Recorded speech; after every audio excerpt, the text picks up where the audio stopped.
Selamat pagi Mbak, ada yang bisa saya bantu? Selamat pagi juga Mas.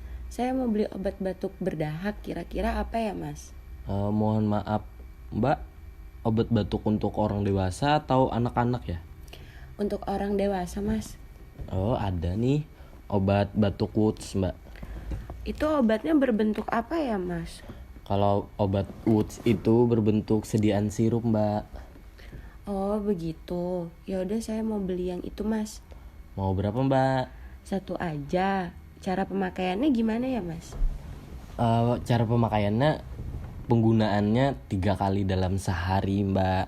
Lebih bagusnya lagi minumnya sehabis makan aja Mbak. Oh gitu. Makasih ya Mas. Sama-sama Mbak.